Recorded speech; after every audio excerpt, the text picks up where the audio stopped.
The people with the least to give are often the ones who change a stranger's life forever. The November wind swept through downtown Chicago like an icy warning, sending dried leaves skittering across the sidewalk, while hurried strangers buried their faces behind scarves and expensive coats. Nobody looked up. Nobody slowed down. In a city overflowing with millions of people, compassion had quietly become the rarest currency. Caleb Turner pulled the zipper of his faded navy jacket a little higher before reaching into his pocket. His fingers found exactly $12.34. That was all he had until another repair job came through, if one came through at all. He stopped in front of a small neighborhood deli, studying the handwritten menu taped to the window. After paying the overdue electric bill that morning, this was the only money left to carry him through the day. He glanced at the photo tucked inside his worn wallet. A smiling 8-year-old girl with bright blue eyes. Lily.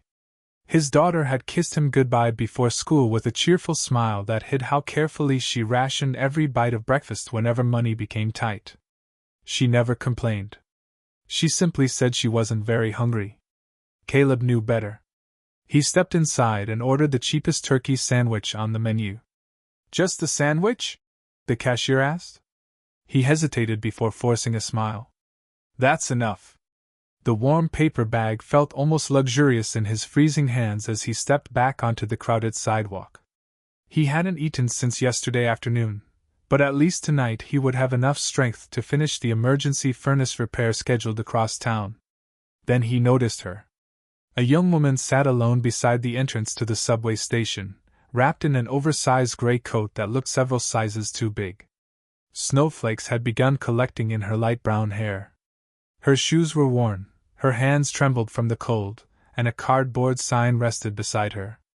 "Hungry. God bless." People passed without making eye contact. Some tightened their grip on designer handbags. Others crossed the street entirely. One businessman accidentally kicked over the paper cup lying beside her. He didn't even apologize. The woman quietly picked it up herself. Caleb slowed. He looked at the sandwich. Then back at the woman. His stomach growled loudly enough for him to hear. He could keep walking. No one would judge him. After all, he wasn't much better off than she was. He took 3 more steps before stopping completely. With a tired sigh, he turned around. The woman looked up as his boots stopped in front of her. "I'm sorry," Caleb said softly. "It isn't much, but it's warm." He placed the unopened sandwich into her shaking hands. For several seconds she simply stared at it as though she couldn't understand what had happened. You're giving this to me?" she whispered. Caleb smiled. "I can skip one meal." He couldn't. But she didn't need to know that. Her eyes glistened instantly. "Thank you?" "No," Caleb replied gently. "Just promise me you'll eat it while it's still warm." Without waiting for another word, he slipped his hands into his pockets and walked away into the freezing wind. The woman watched him disappear into the sea of strangers, her fingers tightening around the still warm sandwich. Hidden beneath the loose sleeve of her oversized coat, she quietly pressed a tiny concealed button sewn into the cuff. Somewhere several blocks away, inside an unmarked SUV, a red recording light blinked to life. Claire Whitmore lowered her eyes toward the sandwich resting in her lap. For the first time that entire day, the Billionaire CEO no longer felt like she was conducting an experiment. She felt like she had just met the first genuinely kind man in a city that had forgotten how to look at another human being. A person's greatest battles are usually the ones no one else can see. Caleb Turner didn't stop walking until the warmth of the sandwich was only a memory in his empty hands. The icy wind bit through his worn jacket as he crossed 3 busy intersections toward the south side, where old brick apartment buildings leaned against one another like tired old men refusing to fall. Every storefront seemed to advertise things he could no longer afford: fresh coffee, winter boots, holiday decorations that reminded families Christmas was only weeks away. For Caleb, Christmas wasn't measured in gifts anymore. It was measured in bills. He climbed the narrow staircase to apartment 3B, careful not to wake Mrs. Alvarez from downstairs, whose television was always loud enough to echo through the building. Before unlocking the door, he forced the exhaustion off his face. Lily deserved a father who smiled when he came home. The tiny apartment smelled faintly of laundry detergent and tomato soup. "Dad!" 8-year-old Lily rushed toward him wearing an oversized yellow sweater and fuzzy socks, wrapping both arms around his waist before he even had time to close the door. "You're home early!" "I finished faster than I expected," Caleb lied, brushing a loose strand of blonde hair away from her face. In truth, the emergency furnace repair had been cancelled. Another paycheck had disappeared before he ever had the chance to earn it. "Guess what?" Lily grinned. "I got an A on my science project." "You did?" She proudly held up a construction paper volcano that leaned slightly to one side. "It erupted better than everybody else's." Caleb laughed, a genuine laugh this time. "I never doubted you." For a few precious minutes, the apartment felt warm despite the draft sneaking through the old windows. Then Lily looked toward the kitchen.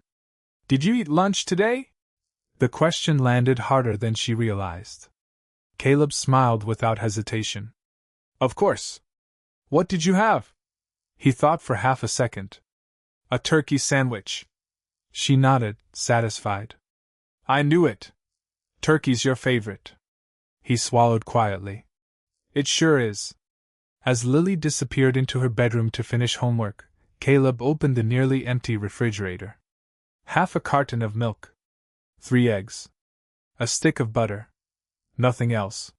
He carefully poured the last of the tomato soup into a small saucepan, adding extra water to make it look like more than it was. He would tell Lily he wasn't hungry. Again. Later that evening, after Lily had fallen asleep on the couch with a library book resting against her chest, Caleb quietly covered her with an old blanket before opening the kitchen drawer where unpaid envelopes had begun to pile up. Past due rent. Electric bill. Medical invoice. Another reminder from the pediatric cardiology clinic. His smile slowly disappeared. He picked up the newest letter and unfolded it beneath the dim kitchen light. The next examination for Lily's heart condition had been scheduled for the following week. The estimated payment due before treatment made his chest tighten. He closed his eyes. Not because he was afraid. Because he had absolutely no idea where the money would come from.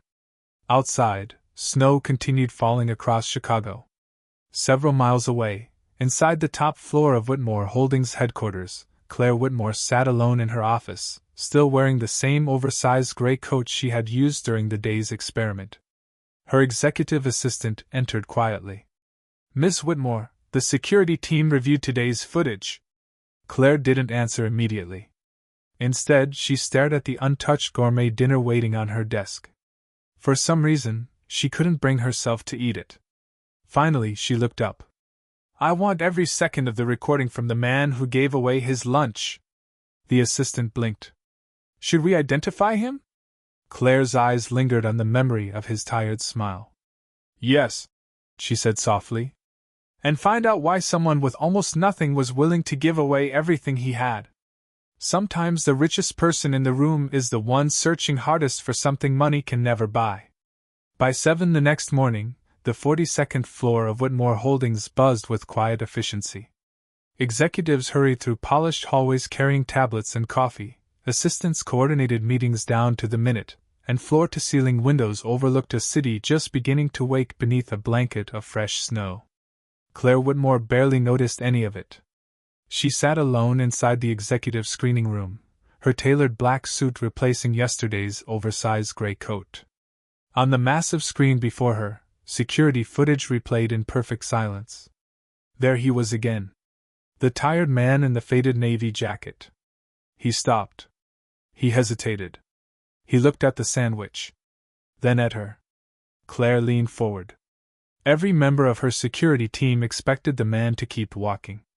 The behavioral consultants hired for the experiment had predicted the same outcome. According to months of research, fewer than 2% of people would willingly give away food if they believed it was their final meal of the day. Yet Caleb Turner had done exactly that. Not for recognition. Not because cameras surrounded him. simply because another human being looked hungrier than he was. "Replay it," Claire said quietly. The technician nodded. For the fourth time that morning, the recording began again. This time she watched his face instead of his actions. No pity. No performance. No hesitation after he made his decision. Just quiet kindness. Her chief of security, Marcus Hale, entered carrying a thin file. "We identified him." Claire looked up immediately. "So soon? He isn't difficult to find." Marcus placed the folder on the conference table. "Caleb Turner. 36. Licensed HVAC technician. Widower." Claire's expression softened. "Widower?" Marcus nodded. "His wife, Emily, died 4 years ago in a traffic accident." The room fell silent. "He has one daughter. Lily. 8 years old." Claire slowly opened the folder. A school photo smiled back at her. Bright blue eyes. Missing front tooth. The same smile she had seen tucked inside Caleb's old wallet. Marcus continued. "He works freelance because it gives him flexibility to care for his daughter. Income has been inconsistent for almost a year." Claire flipped through more pages. Lake utility notices. Property tax records. Medical debt. Everything painted the same picture. A man quietly drowning while trying to keep his child afloat. "And the sandwich?" she asked. Marcus hesitated. "Our investigators confirmed he hadn't eaten since the previous afternoon." Claire looked up sharply. "So it really was his last meal?" "Yes." For a long moment, no one spoke. Finally Marcus broke the silence. "Would you like us to contact him?" Claire slowly closed the folder. "No." He frowned. "No? If we approach him now, he'll know this was never real." She stood and walked toward the enormous window overlooking downtown Chicago. "I don't want gratitude that comes from opportunity." She watched pedestrians hurrying below, each one carrying invisible burdens. "I want to know whether yesterday was who he truly is, or simply one extraordinary moment." Marcus understood immediately. "You want another test?" Claire nodded. "A harder one." Later that afternoon, she left the headquarters without her driver, without her security detail, and without the expensive wardrobe that usually announced her status before she spoke a single word. An hour later, the billionaire CEO once again became an anonymous woman wearing the same oversized gray coat, faded jeans, worn boots, and a knitted beanie pulled low over her hair. This time, however, she wasn't waiting for chance. She knew exactly where Caleb Turner would finish his next repair job. And for the first time in years, Claire wasn't interested in evaluating an employee, negotiating a billion-dollar acquisition, or impressing a board of directors. She was searching for the truth about one ordinary father whose quiet kindness had already begun changing something inside her.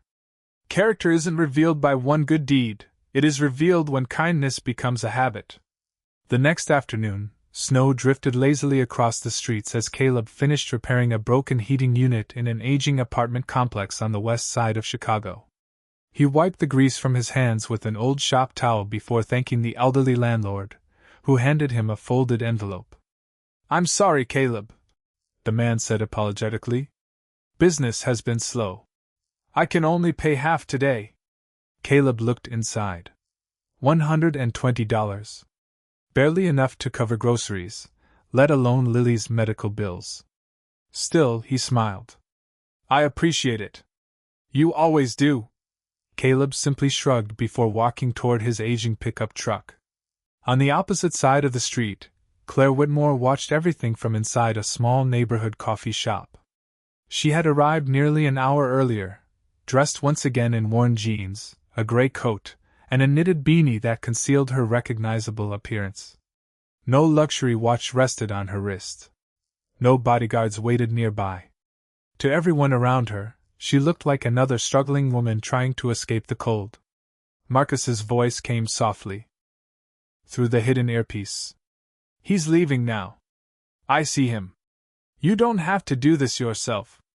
Claire ignored the comment. Some truths could never be found through reports or surveillance footage. They had to be experienced. She stepped outside just as Caleb climbed into his truck. Before he could start the engine, Claire approached carefully. "Excuse me." Caleb lowered the window. "Yes?" She hesitated, allowing genuine uncertainty to show on her face. "I'm sorry to bother you." He waited patiently. "My phone died and I don't have enough money for the bus." She looked down. "I just need to get to Lincoln Avenue." Caleb glanced at the cracked fuel gauge inside his truck. Almost empty. He mentally calculated the remaining gasoline. Enough to get home. Or enough to help her. Not both. For a brief moment, the silence stretched between them. Then he unlocked the passenger door. "Hop in." Claire blinked. "You don't even know me." He smiled faintly. "I didn't know the last person I helped either." The words caught her completely off guard. As the truck rolled through the snowy streets, the heater rattled weakly, blowing barely warm air into the cab. "I'm Caleb," he said. "Claire." She intentionally offered only her first name. "You from around here?" "Not really." "You got family in the city?" She hesitated. "No." For the first time in years, that answer felt painfully true. Despite having wealth beyond imagination, she couldn't remember the last dinner she had shared with someone who wanted nothing from her. Caleb didn't ask any more questions. Instead, he reached behind the seat and handed her a pair of knitted gloves. "My daughter made me carry these." Claire looked at them. "They're children's gloves. They're the only spare pair I've got. I couldn't." "You can." He laughed quietly. "Lily says cold hands make people grumpy." Against her better judgment, Claire smiled. "They're warm. I told you." Several minutes later, they arrived near the address she had requested. As Claire opened the truck door, she noticed Caleb glance discreetly at the nearly empty fuel gauge. Helping her had cost him almost all the gasoline he had left. Yet there wasn't the slightest hint of regret on his face. "Thank you," she said sincerely. "Take care of yourself." "You too." She stepped onto the sidewalk and watched the old pickup disappear into traffic. Marcus's voice returned through her earpiece. "Well?" Claire remained silent for several seconds. Yesterday he had given away his only meal. Today he had sacrificed the fuel he needed to get home. Neither act had earned him applause. Neither had benefited him in any way. She slowly removed the tiny knitted gloves from her hands and held them carefully, as though they were priceless. Then she whispered the words Marcus never expected to hear. "This isn't an experiment anymore. It's personal. The hardest test of integrity comes when doing the right thing means standing completely alone." 3 days later, Caleb's phone rang just after sunrise. "Mr. Turner?" a cheerful receptionist asked. "We have an emergency heating repair at Whitmore Heights residences. Can you be there by 8? Caleb looked at the calendar hanging beside the refrigerator. Lily's cardiology appointment was circled in red for tomorrow. "I'll be there." Any job was a good job. Especially now. Whitmore Heights was unlike anywhere Caleb normally worked. Marble floors reflected crystal chandeliers, fresh flowers decorated the lobby, and every employee wore perfectly tailored uniforms. The monthly maintenance fee for one apartment probably exceeded his annual rent. He suddenly felt out of place. The building manager greeted him politely. "The boiler issue is on the penthouse level." Caleb nodded and followed the private elevator upward. Inside another elevator, hidden several floors below, Claire watched his arrival through a discreet security monitor. Marcus folded his arms. "You arranged all this?" "I arranged the repair request." "You didn't tell him who owns the building?" "No." Marcus sighed.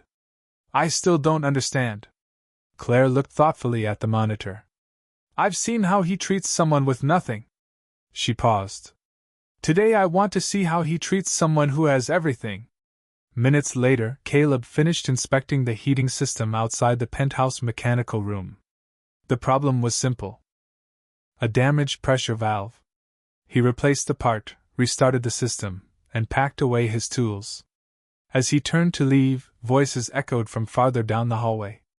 A housekeeper knelt on the polished floor, desperately collecting broken pieces of expensive porcelain scattered across the marble. An older supervisor stood over her. "What were you thinking?" "I'm so sorry," the woman whispered through tears. "It slipped. That vase costs more than 6 months of your salary." "I know." "Then perhaps you'll enjoy explaining that to human resources." The woman lowered her head, unable to speak. Several residents walked past without slowing down. Some watched. None intervened. Caleb quietly set down his toolbox. "Excuse me." The supervisor turned. "This doesn't concern you." "Maybe not." Caleb glanced at the terrified housekeeper. "But accidents happen. The replacement cost comes out of her paycheck." "That doesn't seem fair." The supervisor frowned. "And who exactly are you?" "The repair technician." "Then repair the boiler and leave personnel matters to management." Caleb knew he should walk away. He needed this payment. He couldn't afford conflict. Yet he couldn't ignore the frightened expression on the woman's face. He reached into his wallet. Inside rested the $120 he had earned 2 days earlier. Nearly everything he had. He slowly removed the bills. "Use this." Both employees stared at him. "It's not enough to replace the vase," Caleb admitted. "But maybe it'll show she isn't alone." The housekeeper's eyes filled with tears. "I can't accept your money." "You don't have to." He placed the folded bills gently into her trembling hands anyway. The supervisor looked almost embarrassed. "This isn't your responsibility." Caleb smiled softly. "Sometimes responsibility isn't assigned." He picked up his toolbox and walked toward the elevator without waiting for another reply. Neither he nor anyone else noticed the tiny security camera mounted above the hallway artwork. Inside the private monitoring room, complete silence filled the space. Marcus slowly exhaled. He just gave away almost everything he earned this week. Claire never took her eyes off the screen. She had expected kindness. She had even expected generosity. She had not expected courage. Helping a stranger on the street required compassion. Standing up to authority when it could cost his livelihood required something far rarer. Claire felt an unfamiliar ache in her chest. For years, countless people had tried to impress her because of her wealth. But this man had no idea she was watching. Every decent thing he had done had been performed when he believed no reward would ever come. And for the first time since inheriting $1 billion empire, Claire found herself wondering whether the poorest man she had ever met possessed the kind of wealth she had spent her entire life trying to find. Life has a strange way of testing the people who refuse to stop doing good. The following morning, Caleb sat beside Lily in the pediatric cardiology clinic at Chicago Children's Medical Center. The waiting room was unusually quiet. Children colored in activity books while anxious parents pretended not to read the bills hidden inside their folders. Lily swung her feet beneath the chair. "Dad?" "Yeah, sweetheart?" "When my heart gets better." He smiled. "It will. Can we go camping again?" The question transported him back years before Emily had died. Weekend campfires. Sticky marshmallows. Lily laughing beneath a sky full of stars. "We'll go," Caleb promised. "The first weekend the doctor says you're ready." She grinned. "Can we make burnt pancakes again?" He laughed. "I think that's tradition." A nurse appeared at the doorway. "Lily Turner?" The examination lasted nearly an hour. Dr. Karen Mitchell studied the newest scans before removing her glasses. "Lily is doing well." Caleb released a breath he hadn't realized he was holding. "But," that single word froze the room. "The condition is progressing more slowly than we hoped." She turned the monitor toward him. "Medication alone won't solve the problem forever." Caleb already knew what was coming. "Surgery?" The doctor nodded gently. "Not immediately. But within the next several months." She handed him another folder. "Our financial counselors can discuss payment options." Caleb accepted. It was shaking hands. He didn't open it until Lily skipped ahead toward the elevator, happily talking about stopping for hot chocolate on the way home. Estimated patient responsibility, $84,600. His vision blurred. Not because of the number. Because he couldn't even imagine the path toward reaching it. Across town, Claire sat through a board meeting that seemed to last forever. Executives debated international acquisitions, investment forecasts, quarterly profits. No one noticed Claire wasn't paying attention. Instead, she quietly reviewed another report Marcus had prepared overnight. Medical debt, income history, school records, volunteer references. Everything confirmed the same conclusion. Caleb Turner had never asked anyone for help. Not once. Even while carrying burdens that would have crushed most people. Claire finally closed the folder. Cancel my afternoon meetings. The board members looked at one another in surprise. The negotiations with Zurich? They can wait. Half an hour later, Marcus joined her inside the executive office. You've been investigating Lily's medical case. It wasn't a question. Claire nodded. I have. We could anonymously pay every bill today. We could. Marcus frowned. So why don't we? Claire walked toward the window overlooking the Chicago skyline. Because if I solve every problem with money. She paused. I'll never know whether he would have accepted help from a stranger. Marcus considered her words carefully. You think he'd refuse? I think he'd accept hardship before accepting charity. Silence settled between them. Finally, Claire made a decision. Arrange another meeting. Marcus blinked. In disguise? No. She looked down at the tiny knitted gloves Lily had made, which still rested inside her desk drawer. Not this time. Then how? Claire smiled thoughtfully. I'll let him meet the real me. Marcus raised an eyebrow. That's a dangerous move. For whom? For you. She understood exactly what he meant. The moment Caleb learned her identity, everything between them would change forever. Every conversation. Every act of kindness. Every memory. He might even hate her for turning his hardest days into an experiment. Claire quietly accepted that possibility. Some truths came with consequences. That evening, Caleb tucked Lily into bed before sitting alone at the small kitchen table. The unopened hospital estimate lay beside the overdue rent notice. He stared at both pieces of paper for a long time. Then, without saying a word, he folded them neatly and placed them inside the same envelope. He refused to let Lily see them. She deserved one more peaceful night's sleep. Outside the apartment window, the first lights of Christmas began appearing across the neighborhood. Inside a luxurious penthouse only a few miles away, Claire stood before a mirror, looking not at the billionaire reflected in the glass, but at the woman who had spent days searching for a man she could no longer stop thinking about. Tomorrow, their worlds would finally collide without any disguises. And neither of them would leave that meeting the same person. The truth has a way of arriving without warning, and once it does, nothing can return to the way it was before. The next afternoon, Caleb received an unexpected phone call while replacing an air conditioning unit in a small grocery store. Mr. Turner? Speaking. My name is Sarah Collins. I'm calling from Whitmore Holdings. Caleb paused. I'm afraid you've got the wrong number. We don't. She smiled politely through the phone. Ms. Claire Whitmore would like to meet with you today. Caleb frowned. The CEO? Yes. There must be some mistake. There isn't.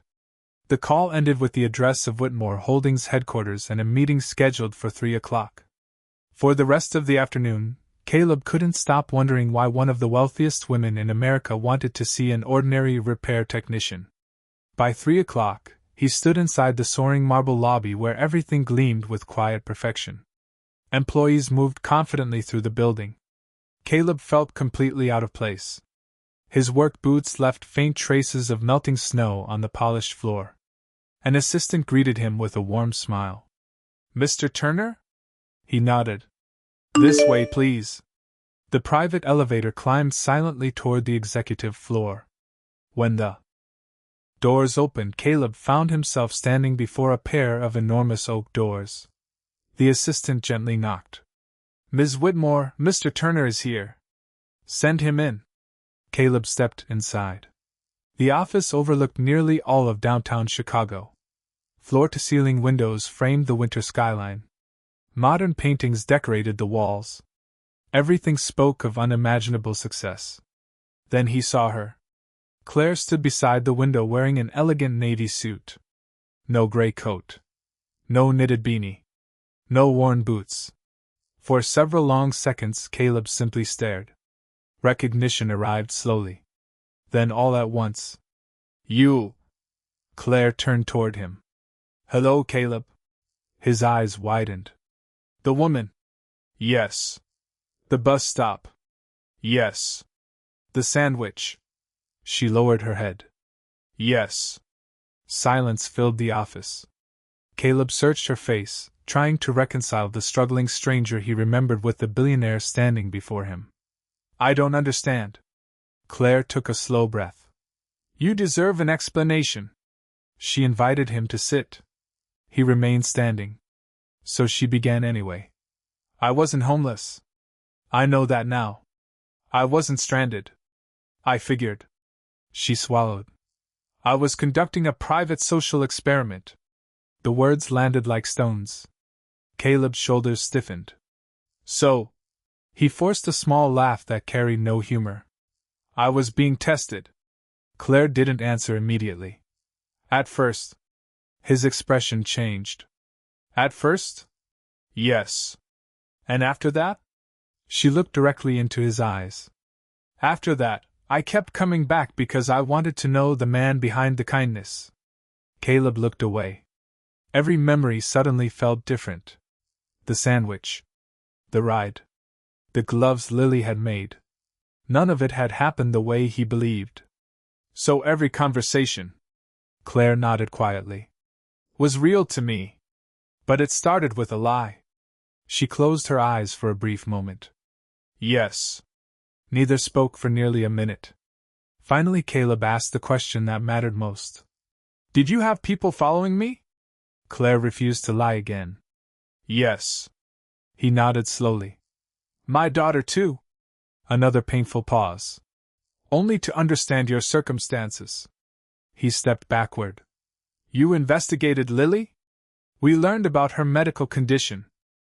Something inside Caleb finally broke. "My little girl didn't ask to become part of your experiment." "I know." "You had no right." "I know." "You watched us struggle." "I know." Each answer sounded quieter than the last. Claire had prepared herself for anger. She had not prepared herself for disappointment. Caleb wasn't shouting. He wasn't threatening. He simply looked wounded. "I gave you my last meal because I thought you needed it." His voice barely rose above a whisper. "I helped you because I believed you were alone." Claire felt tears gathering despite every effort to remain composed. "You changed my life, Caleb." He shook his head. "I never wanted to change your life." He turned toward the door. "I just wanted to help someone I thought was hurting." As the office door quietly closed behind him, Claire remained standing exactly where she was. The silence that followed was heavier than any boardroom defeat she had ever experienced. For the first time in years, the most powerful woman in the city understood that some things could never be bought back. Not trust. Not dignity. And perhaps, not the heart of the only man who had ever seen her as simply another human being. Forgiveness is never earned by words alone. It is earned by the courage to sacrifice something that cannot be replaced. For 2 days, Claire heard nothing from Caleb. She didn't call. She didn't send flowers. She didn't ask Marcus to monitor him anymore. "The investigation ends today," she instructed. Marcus looked surprised. "Completely? Delete every active report. And the surveillance files?" Claire hesitated. "Erase them." Marcus nodded. "Yes, ma'am." For the first time since this strange journey had begun, Claire chose not to know where Caleb was or what he was doing. If she ever earned another conversation with him, it would happen honestly. Not because someone tracked his every step. Meanwhile, Caleb buried himself in work. Long hours. Cold rooftops. Broken furnaces. Anything to keep his mind away from the betrayal he couldn't quite forget. Yet every evening, when he came home, Lily noticed something had changed. "Dad? Yeah? You don't smile as much." He forced one anyway. "I'm just tired." She wasn't convinced. That Friday afternoon, Caleb received another call from Chicago Children's Medical Center. His stomach tightened immediately. "Mr. Turner, we'd like you to come in today. Is Lily okay? Please come as soon as possible." The drive to the hospital felt endless. Every terrible possibility crossed his mind. When he finally reached Dr. Mitchell's office, she greeted him with an expression he couldn't read. "I have something unusual to show you." She handed him a folder. Inside was a letter from an anonymous donor, along with a single-page confirmation. Outstanding balance, paid in full. Future surgery fund, fully established. Estimated treatment costs, guaranteed. Caleb stared at the pages in disbelief. There has to be some mistake. There isn't. Who did this? The donor requested complete anonymity. He already knew. Claire. He closed the folder. "I can't accept this." Dr. Mitchell looked at him kindly. "The funds have already been transferred into an irrevocable medical trust. I need to return them. I'm afraid that's impossible." Caleb rubbed both hands across his face. "This isn't right." The doctor smiled gently. "Perhaps. But sometimes people choose kindness without expecting permission." Those words lingered long after he left the hospital. Kindness without expecting permission. Hadn't he done exactly that when he offered his last sandwich? That evening, a simple envelope appeared beneath Claire's office door. No company logo. No return address. Only her name written carefully across the front. Inside rested the tiny knitted gloves Lily had made. Folded beside them was a handwritten note. Claire unfolded it with trembling hands. "I can't pretend what happened didn't hurt. Trust is difficult to rebuild once it's broken. You had every resource in the world, but you chose deception. That part will always be painful. Thank you for helping, Lily. I know why you hid your name. Maybe you believed I would refuse. Maybe you're right. But if kindness means anything, it should be honest from the beginning. These gloves belong to the woman I thought I met. If she still exists somewhere behind the title of CEO, I hope she finds her way back. Caleb." Claire read the letter again. Then once more. By the third time, tears blurred every line. Marcus quietly entered the office. "I heard the hospital accepted the donation." Claire nodded. "He knows. I assumed he would." Marcus noticed the gloves resting on her desk. He returned them. "No." Claire carefully picked them up. He returned the disguise. She looked through the window at the city stretching endlessly below. For years she had measured success in acquisitions, profits, and market share. Now one handwritten letter from a struggling father had exposed a failure no balance sheet could ever reveal. She whispered softly into the empty office. "You were right, Caleb. I forgot how to help people without hiding behind power." Outside, the first heavy snow of winter began covering Chicago in white. And somewhere across the city, either of them realized that fate was preparing one final meeting, one that neither money nor pride would be able to control. The greatest rewards in life are never the ones we receive. They are the lives we quietly change along the way. Christmas Eve arrived beneath a sky filled with slow-falling snow. Chicago shimmered beneath thousands of tiny lights. Inside their small apartment, Lily carefully hung a paper star on the crooked Christmas tree she and Caleb had found at a neighborhood charity sale. "It's beautiful," Caleb said. She smiled proudly. "It leans a little." "So do we." She giggled. "And we're still standing." For the first time in months, Caleb allowed himself to believe she was right. The surgery was funded. The future no longer looked impossible. There were still bills. Still long workdays. Still grief. But there was hope. And hope was enough. That same evening, Claire quietly slipped away from the city's most exclusive charity gala.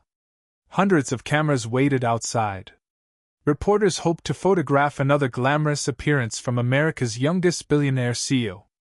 Instead, Claire climbed into an ordinary sedan with Marcus. No security convoy? No. No photographers? No. Marcus smiled faintly. You've changed. Claire looked out the snowy window. I'm trying to. They stopped. Outside a modest neighborhood church. Families gathered for the annual Christmas concert. Children laughed. Neighbors embraced. No one recognized the woman walking inside wearing a simple wool coat. Claire chose a seat in the very last row. Halfway through the service, a children's choir stepped onto the stage. Lily stood among them. Her small voice blended with dozens of others as they sang about peace, hope, and second chances. Claire quietly wiped away a tear. When the concert ended, parents filled the hallway. Caleb helped Lily button her winter coat. As they stepped outside into the softly falling snow, he noticed someone standing beneath a nearby street lamp. Claire. Neither moved for several seconds. Finally, she walked forward. I wasn't sure you wanted to see me. Caleb studied her. No designer clothes. No assistants. No bodyguards. Just Claire. I almost left. But you stayed. I did. She took a careful breath. I didn't come to explain myself again. I know. I came because your letter was right. She looked down before continuing. I spent so many years believing that helping people required strategy, control, distance. I forgot that kindness begins with honesty. Caleb remained silent. Claire reached into her pocket. She held out the tiny knitted gloves.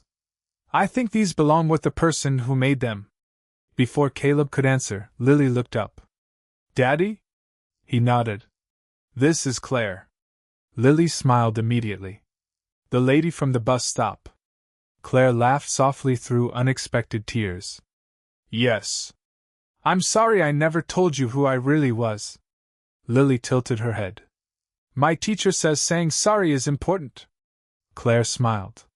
Your teacher is very wise. Lily accepted the gloves. Mom always said people can make mistakes. Caleb looked at his daughter in surprise. She continued quietly. But they don't have to stay mistakes. The words settled over all three of them. Claire slowly knelt until she was eye level with Lily. Thank you? For what? For reminding me what I forgot. Lily slipped one tiny hand into Claire's. Without hesitation. Without suspicion. Without conditions. Caleb watched the moment unfold. Children, he realized often, reach forgiveness long before adults learned how. He stepped closer. I don't know what happens next. Claire nodded honestly. Neither do I. But this time. She offered a small, genuine smile. There won't be any disguises. Caleb returned the smile for the first time since learning the truth. No. There won't. Snow continued falling as they walked slowly toward the church parking lot together. Not as a billionaire and a struggling father. Not as a woman being tested or a man unknowingly taking part in an experiment. Simply as two imperfect people who had discovered that true wealth was never measured by the money someone could give away. It was measured by the courage to give away pride, to ask for forgiveness, to accept grace, and to choose kindness even after trust had been broken. And somewhere above the glowing Christmas lights of Chicago, Emily's memory seemed to linger like the gentle snowfall itself, as if quietly reminding Caleb that love never truly disappears. Sometimes, it simply finds a different way to come home.